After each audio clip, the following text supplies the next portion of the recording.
Assalamualaikum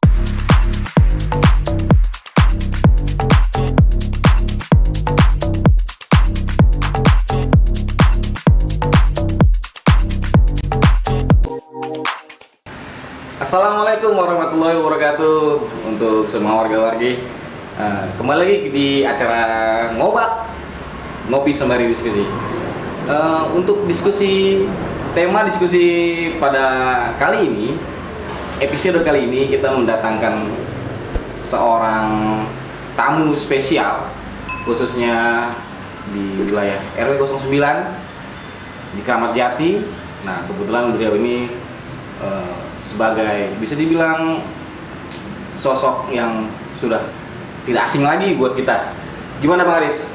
Ya, Bang Ajis. Jadi beliau ini adalah ketua RW dari RW 9.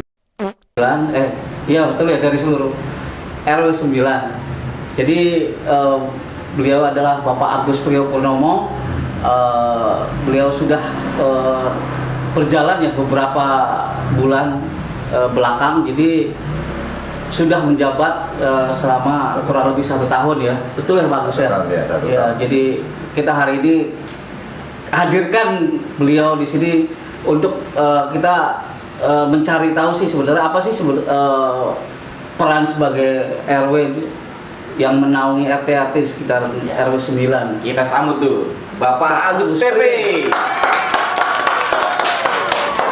Assalamualaikum Pak Agus. Waalaikumsalam warahmatullahi wabarakatuh. Gimana kabar Pak Agus? Sehat, alhamdulillah. Sehat. Alhamdulillah. Lagi sibuk apakah Pak RW sekarang ya Pak Ya, Agus? ini baru saja ada laporan warga dari RT 9, kebetulan yang tadi yang menyampaikan informasi ke saya dari Pak RT 9 tentang adanya seseorang yang diduga mengalami gangguan kejiwaan (DGJ) di RT 9. Jadi kemudian setelah saya mendapatkan informasi, kemudian saya datang ke TKP di mana seseorang yang diduga mengalami gangguan kejiwaan ini, karena harus ada tindakan cepat supaya yang bersangkutan tidak berlarut-larut untuk berdiam diri di RT 09 RW 09. Nah, kemudian setelah saya mendapatkan laporan dan saya datang ke TKP, kemudian saya berkoordinasi tentunya dengan petugas P3S dari Dinas Sosial, dan kebetulan dari petugas P3S itu kenal semua dengan saya, terutama dengan Pak Junaidi. Tadi Pak Junaidi langsung telepon ke Pak Junaidi. Kemudian sama Pak Junaidi dikasih nomor Pak yang piket PRC-nya P3S. Kemudian kami telepon, kemudian hadir, dan ya alhamdulillah saya menyampaikan atau mengucapkan terima kasih yang sebanyak-banyaknya ini kepada terutama tim yang malam ini piket, begitu cepat ya responnya. Jadi respon cepat datang ke TKP untuk membawa yang bersangkutan ke panti sosial Cipayung, dan alhamdulillah ya belum lama yang bersangkutan sudah dibawa, dan dari petugas P3S itu sendiri ya sama-sama menyampaikan banyak terima kasih atas laporan.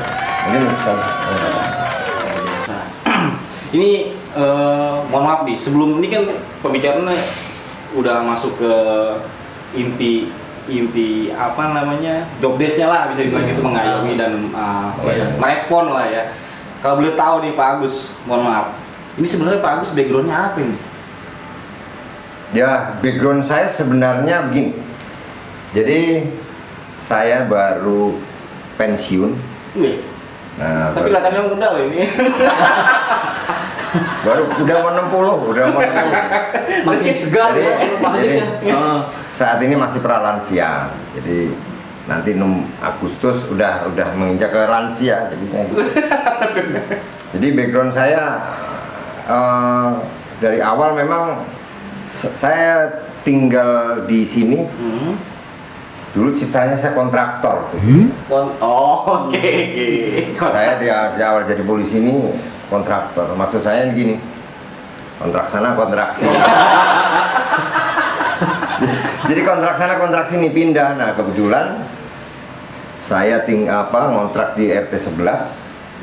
Kemudian Oktober tahun 88, kemudian saya pindah di RT 3 RW 9 dan sampai saat ini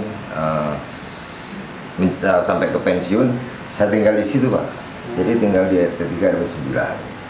Dan background saya dari awal dari Polda, kemudian dari ke Polres, kemudian dari Polres ke Polsek Kramat Jati, dan saya tahun 2010 diberikan amanah sebagai Babin Kamtibmas nih.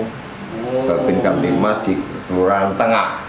Oh, Nah, Kelurahan Tengah kurang lebihnya 14 tahun lebih dikit lah.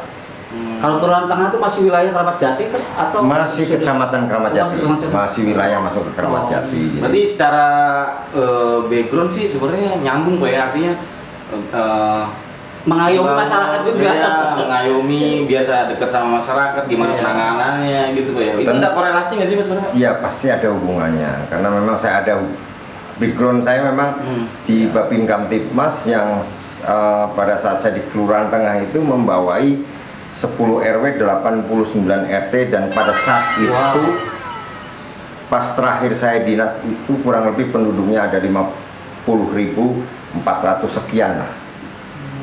Jadi dengan background saya dari Babin Kamtibmas, tentunya setelah pensiun ilmu bisa saya bawa ke Kelurahan Kramat Jati.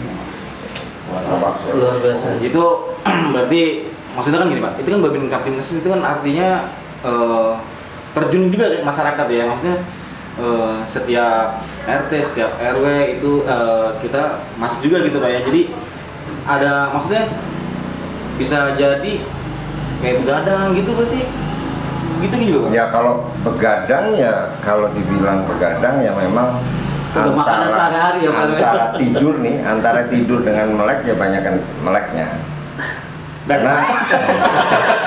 Karena begini, selama 14 tahun itu memang saya dari pagi nih jam 6 nih atau setengah 6 nih saya udah jalan, setengah jam 6 lah, jam 6 sudah jalan. Kemudian kita setiap pagi itu hampir setiap pagi ya kita ngatur lalin di bulak rantai.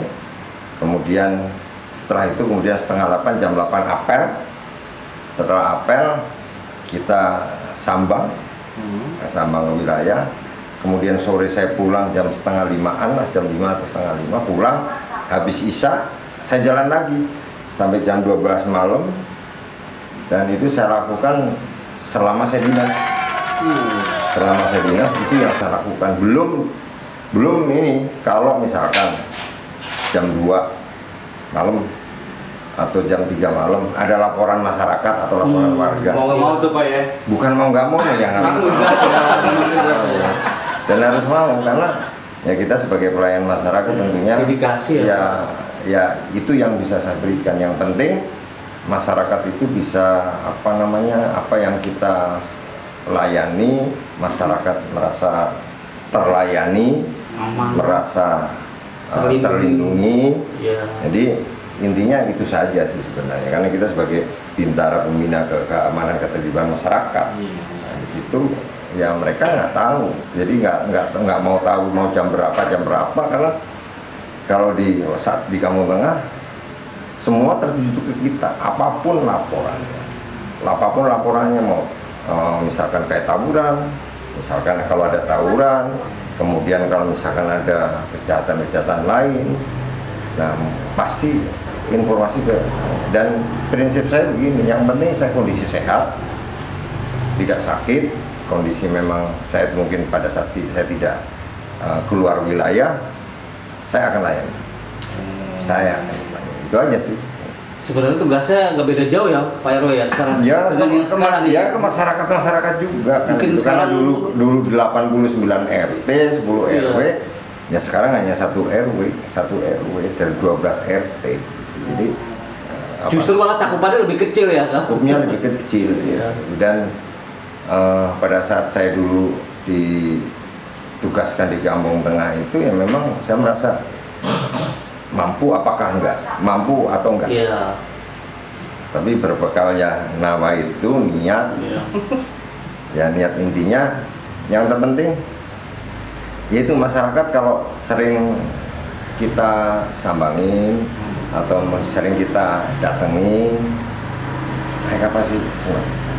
Terlepas mau istilahnya dia mau ada apa masalah apa atau tidak ada masalah pun, kalau kita datang ke masyarakat, kita ngobrol, ngopi, intinya seperti itu. Belusukan lah ya bahasa ya. Kalau bahasa politiknya ya mungkin belusukan, tapi kalau bahasa kita sebagai Babin Kaptimas ya sambang. Sambang ya. Sambang wilayah, sambang warga, sambang ke manapun. Jadi kita ya jangan beda-bedakan lah antara Iya siapa. betul. Ini sebelum melanjutkan pembicaraan yang menarik nih Pak, moga Pak diminum Pak. Ini aduh ini kita Tutup nih ya. santai Iya. dulu. Nah, melanjutkan tadi sebagai RW ini Pak, Bapak ini dilantik berarti setahun ada ya Pak? Setahun lebih Pak? Desember tanggal kalau nggak salah tanggal 20 saat itu pemilihan. Kemudian sampai ya setahun lebih setahun lebih 1 bulan 13 bulanan lah kurang. Nah, pertanyaan saya gini Pak, semenjak Bapak terpilih nih jadi RW ini, Bapak kira-kira tahu nggak sih di di RW 9 ini Bapak ini ketua RW yang keberapa nih? Kira-kira.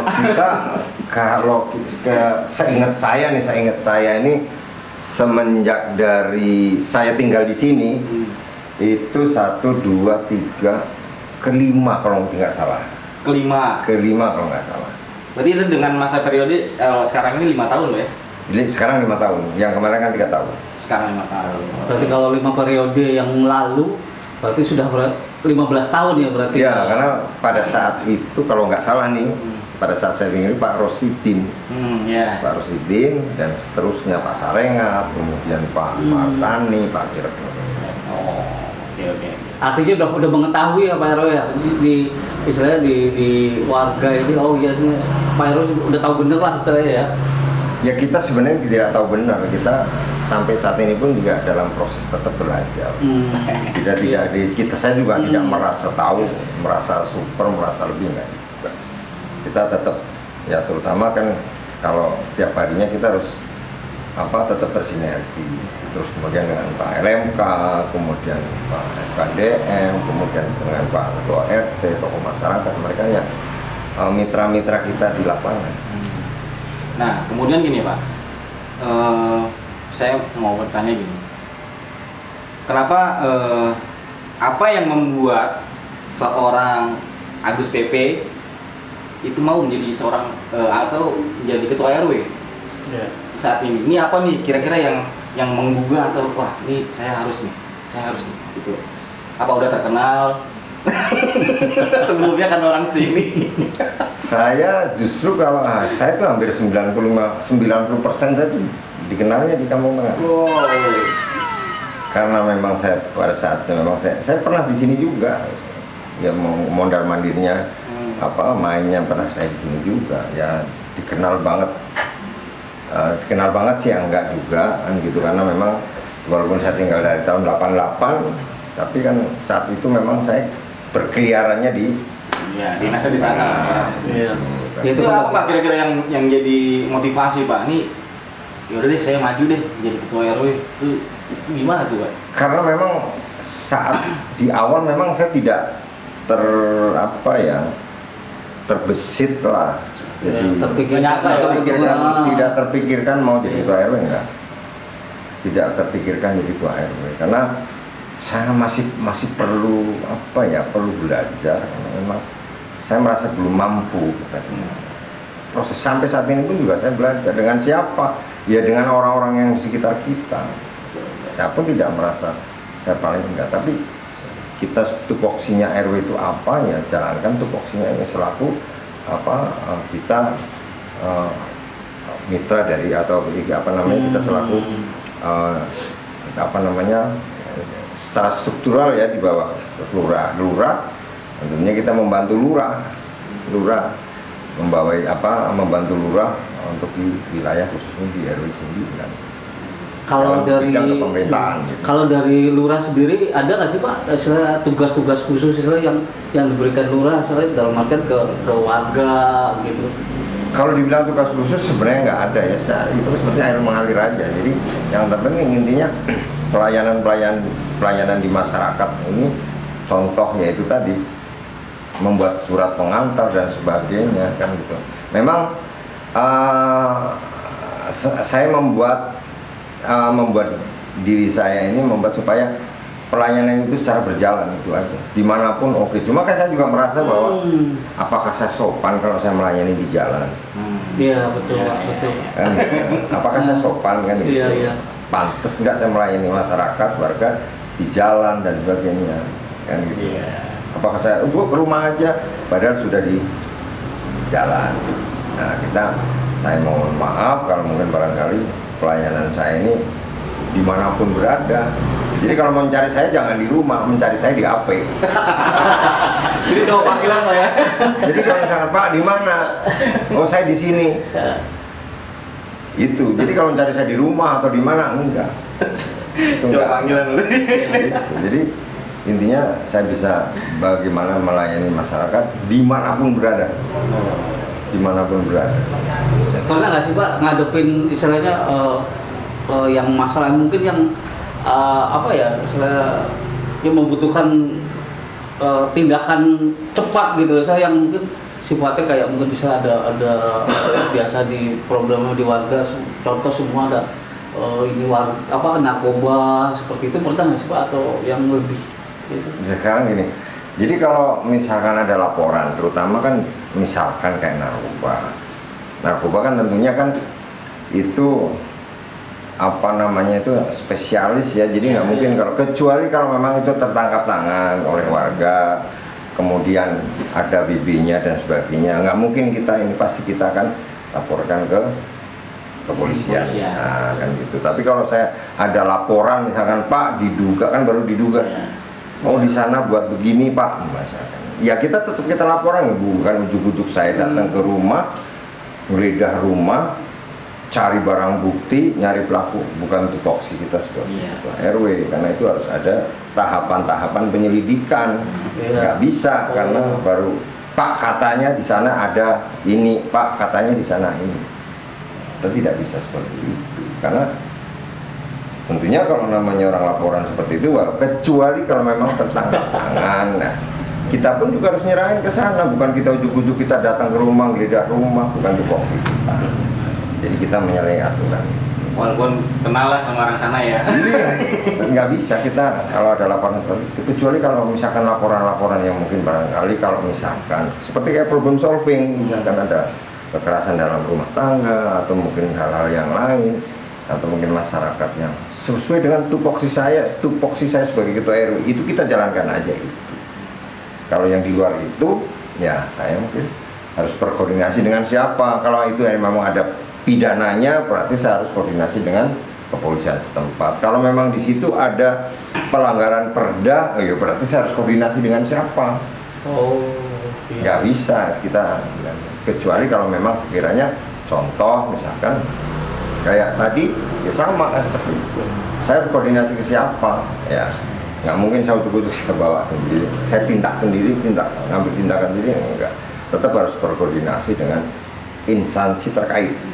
Nah gitu intinya gitu. Jadi nggak bisa saya harus kita bawa ke Cipayung atau mungkin jadi ada ini yang tertentu ya, misalnya yang menangani kalau yang terkait tadi soal pidana atau mungkin soal perda-perda yang itu kembali ke ya harus ya tentunya kalau ada yang hubungannya dengan pelanggaran perda itu pasti saya harus koordinasi dengan siapa penegak perdanya. Berarti kan Pol PP. Iya, kalau di situ ada pelanggaran pidananya, berarti saya harus koordinasi dengan kepolisian setempat. Itu biasanya mereka siap nggak sih Pak kalau semua ada seperti itu, misalnya kita kontak itu, misalnya ada ini nggak sih Pak, misalnya mereka mungkin ngasih nomor yang bisa kita hubungi 24 jam, semua ada permasalahan seperti itu gitu. Kalau kita ya kalau untuk atau RW dari Pemprov DKI-nya atau dari kelurahan yang ya pasti ada lah, pasti ada piket-piketnya. Kayak tadi kan juga ada piketnya. Saya hubungin piketnya, respon cepat. Nah, dari P3S. Ya alhamdulillah kan gitu kita cepat. Tapi kalau nggak ada respon cepat, nah siapa yang mau nungguin orang dalam gangguan kejiwaan? Maksud kita mau diikat pelanggaran lagi, kita yang melanggar akhirnya kan gitu nggak boleh. Nah terkait gini Pak, terkait keluhan masyarakat nih selama Bapak dulu jadi Babin Kamtibmas dan sekarang RW ini, yang baru didengar nih keluhannya kok aneh ya, baru saya dengar nih gitu. Itu apa tuh Pak? Kalau yang penting Yang aneh-aneh yang kira-kira bisa dibilang sebenarnya kalau dibilang aneh-aneh sebenarnya nggak ada aneh-aneh sebenarnya kan.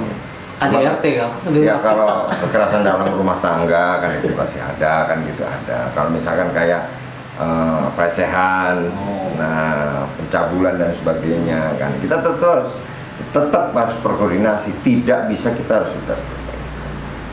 Ada hal-hal yang harus bisa diselesaikan dengan problem solving, penyelesaian masalah, kita sendiri bisa.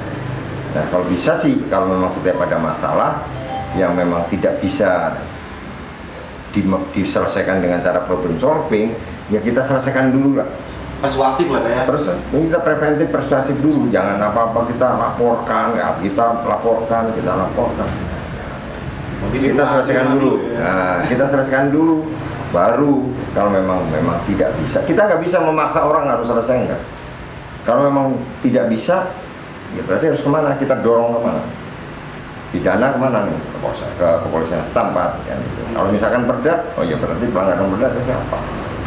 Kalau dari sisi kelurahan atau kecamatan itu pernah nggak sih Pak kita dari ya istilah instansi itu ya istilah yang menaungi RT RW gitu kan ya. Itu pernah nggak sih mereka datang ke ini istilah menanyakan langsung, oh warga kita tuh seperti apa sih gitu, oh permasalahan yang sering dikeluhkan semua, contoh ya banjir lah, mungkin saat ini lagi musim hujan nih gitu kan. Oh ternyata di wilayah itu banjir. Pernah nggak sih ada sidak dari kelurahan atau dari kecamatan? Ya kalau masalah sekarang salah satu contoh banjir, kita juga harus introspeksi juga dulu ke kita juga kan gitu loh. Karena masih banyak juga warga yang mohon maaf nih buang sampah sembarangan. Iya. Ya, PR kita bersama. Iya, masih ditemukan so namanya buang kasur di kali. Jadi kesadaran masyarakat juga harus kita tuntut juga, kesadaran masyarakat. Jangan sampai hanya menuntut ke pemerintah untuk mengatasi ini, tapi masyarakat sendiri, oknum masyarakat juga harus juga sama. Jangan sampai ya udah tahu kayak kita memang buang sampah ya pada tempatnya. Betul. Jangan buang sampah di kali, jangan buang sampah istilahnya di selokan. Dan kita kalau misalkan kita tahu selokan itu ada sampah misalkan di sekitar kita, dia ambil. Toh kalau misalkan ngambil itu kan nggak mungkin nama derajatnya turun kan. Iya betul. Paling bawa Harga dirinya turun enggak juga.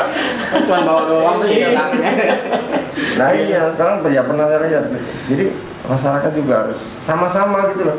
Iya. Dari pemerintah juga tetap, dari masyarakat juga ngimbangin. Iya. Jangan hanya tuntutannya aja kepada pemerintah kan. Tapi masyarakat juga harus diberikan kesadaran, kebersihan itu lah penting kan gitu. Jadi Berarti itu juga kita informasi juga ya, saya harus ada laporan atau informasi bahwa semua daerah sini banjir. Mungkin sendiri saya dari kelurahan punya pemetaan ya, wilayah ini. Sekarang kalau di wilayah RW 9 itu kan penggorengan. Ya betul penggorengan.